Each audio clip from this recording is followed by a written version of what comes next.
இப்பள்ளியின் தாளாளர் உறுதி குறையாத கொள்கை கொண்டு உயர்வு தரும் வழிகாட்டியாய் தன்னலம் பாராது கல்வி பணியாற்றி கொண்டிருக்கும் தர்ம சிந்தனையாளரே.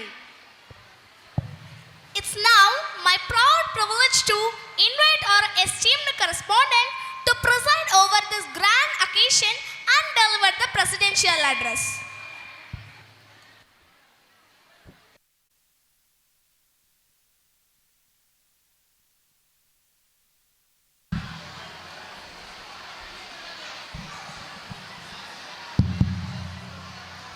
எல்லா புகழும் இறைவன் ஒருவனுக்கே. இந்த அருமையான நமது பள்ளியின் நிகழ்ச்சிக்கு இந்த மாலை நேரத்தில் பெருந்திரளாக வருகை தந்திருக்கும் எனது அருமை பெற்றோர்களே,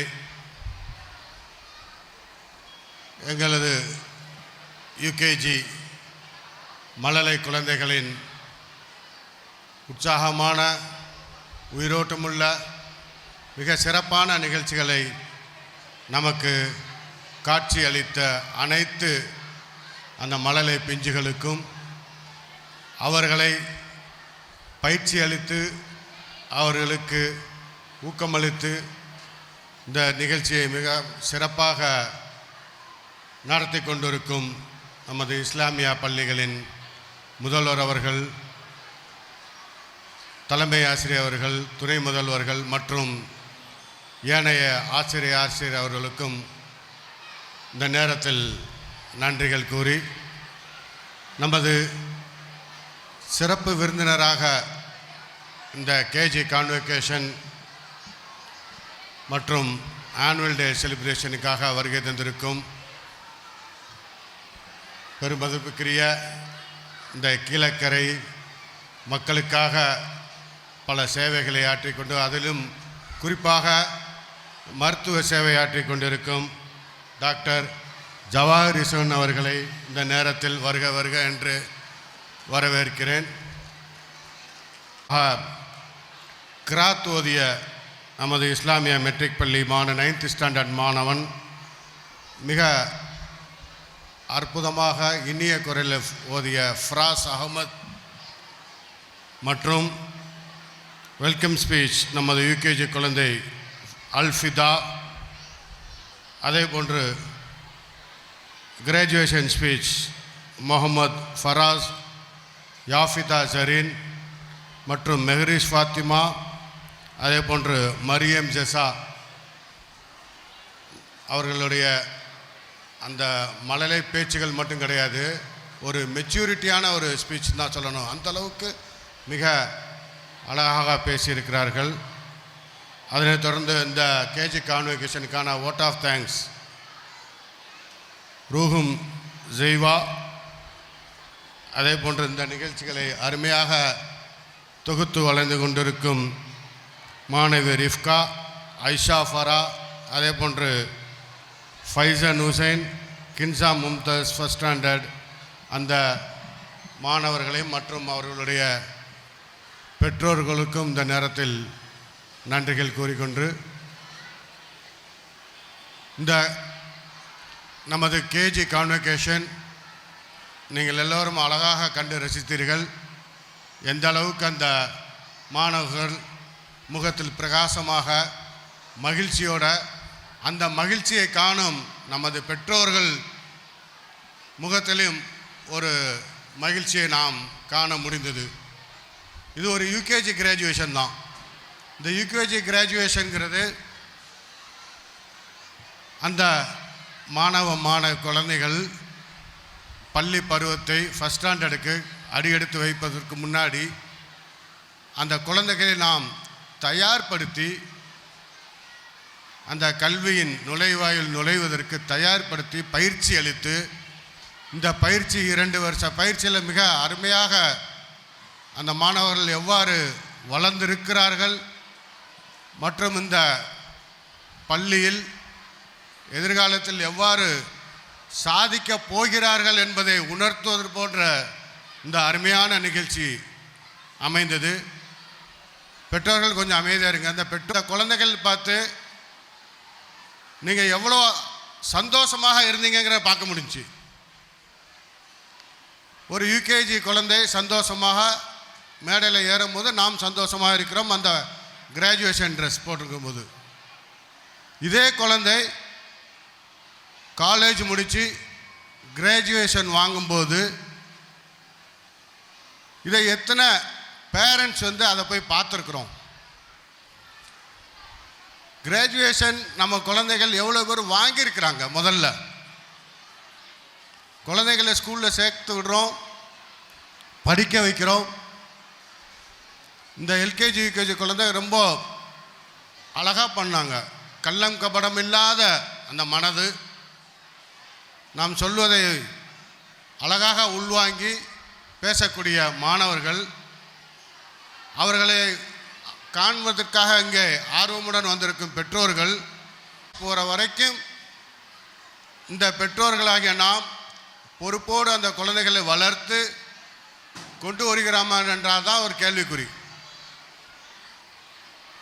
ஏன்னா குழந்தைகள் பார்த்திங்கன்னா வளர வளர வளர அவர்களுடைய ஒழுக்கமே கேள்விக்குறியாகிறது.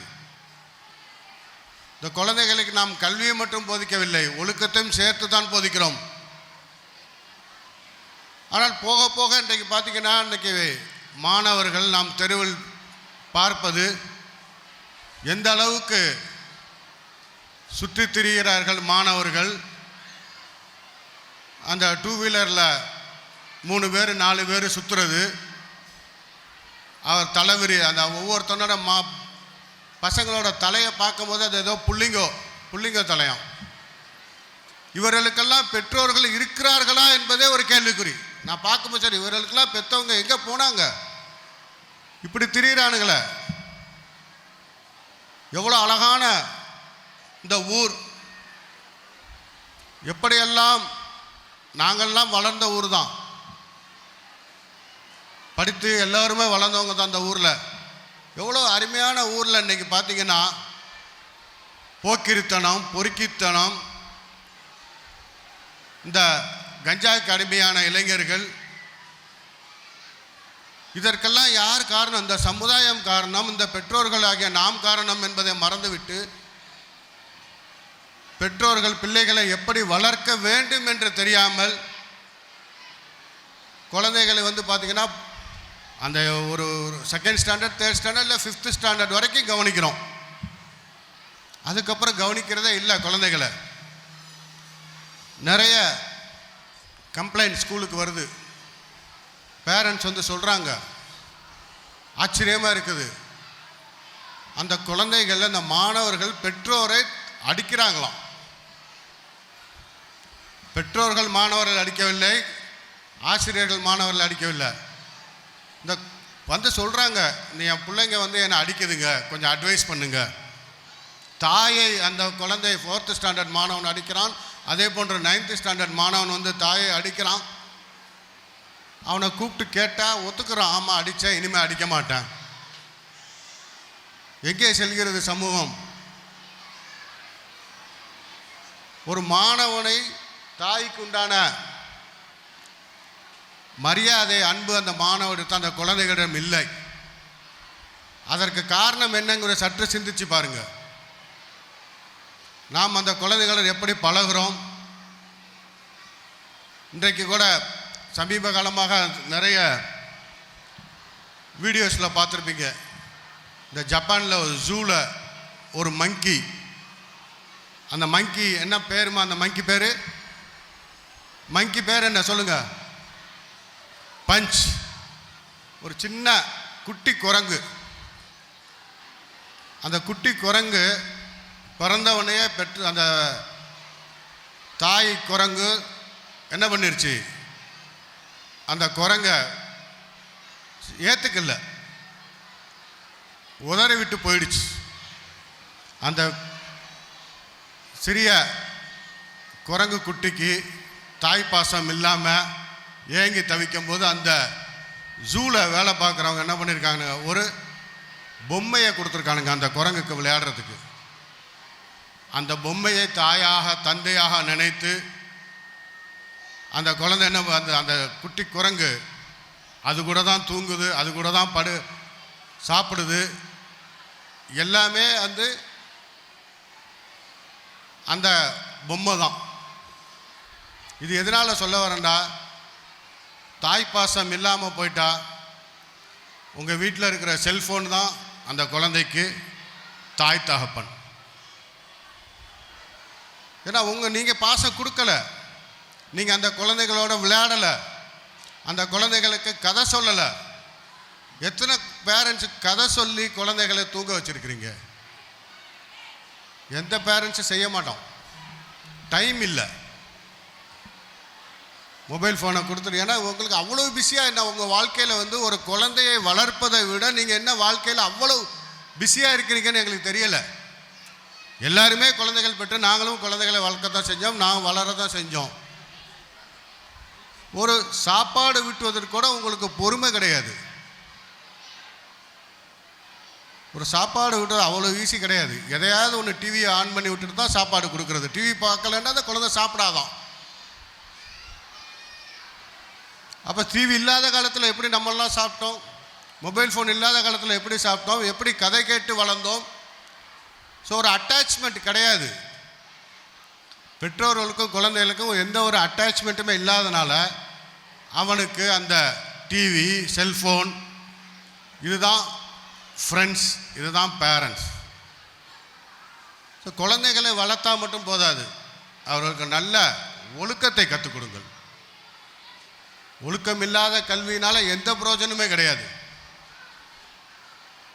ஒவ்வொரு மாணவனும் வளர்ந்து அவன் ஒழுக்கமின்மையினால் அவனுடைய எதிர்காலம் சீரழிஞ்சு போகுது. தயவுசெய்து பெற்றோர்களுக்கு இந்த நேரத்தில் நான் கூறிக்கொள்வது, கண்காணியுங்கள். உங்கள் குழந்தைகள் வெளியில் போகிறான, எப்படி போகிறான், எப்படி ட்ரெஸ் பண்ணிட்டு போகிறான், எப்படி முடிவெட்டுறான், யாருடன் பழகிறான், அவன் நல்லவனாக இருப்பான், அவன் கூட சேர்கிற ஃப்ரெண்ட்ஸு அவனை வழிகெடுக்கலாம். ஸோ ஒவ்வொரு விஷயங்களையும் நீங்கள் கவனித்தா மட்டும்தான், பாய்ஸ் மட்டும் இல்லை, பெண் பிள்ளைங்களும் இன்றைக்கி நிறைய பாதை மாறும் சூழ்நிலைகள், வழிகாடான செயல்களில் இந்த சமுதாயத்தில் இருக்கும் கலாச்சார சீரர்களை பார்த்து அந்த வயசில் தவறுகள் செய்கிறாங்க. உங்களுடைய கண்காணிப்பை மீறி தயவுசெய்து நாம் அனைவரும் பொறுப்புதாரிகள் என்பதை உணர்ந்து, இந்த பெற்றோர்கள் எப்படி இந்த குழந்தைகளுக்காக ஆர்வமாக இந்த குழந்தைகளை, சின்னஞ்சிற குழந்தைகளை நாம் கையை பிடித்து கூட்டிகிட்டு ஸ்கூலில் விட்டு கூப்பிட்டு போகிறீங்க. அவன் வளர வளர வளர உங்கள் கையை உதறி விட்டு போயிடுறான். என்றைக்கு உங்கள் கண்ட்ரோல் விட்டு போயிடுச்சோ அன்னைக்கே எல்லாமே அந்த மாணவனின் எதிர்காலத்தை நீங்கள் பாழாக்குறீங்க. தயவுசெய்து இறுதி வரை அந்த மாணவர்களுடன் ஒரு நல்ல ஒரு கல்வியாளனாகவோ இல்லை ஒரு நல்ல ஒரு அரசு அதிகாரிகளாகவோ உங்களுடைய குழந்தைகள் வளருவதற்கு நீங்கள் காரணமாக இருக்க வேண்டும் என்று கூறி, இந்த அருமையான நிகழ்ச்சி, இன்னும் நிறைய நிகழ்ச்சிகள் நடைபெற உள்ளதால் பெற்றோர்கள் தயவுசெய்து அமர்ந்து அமைதியாக இருந்து கண்டுகளித்து ஒத்துழைப்பு வழங்குமாறு கேட்டுக்கொள்கிறோம். நன்றி.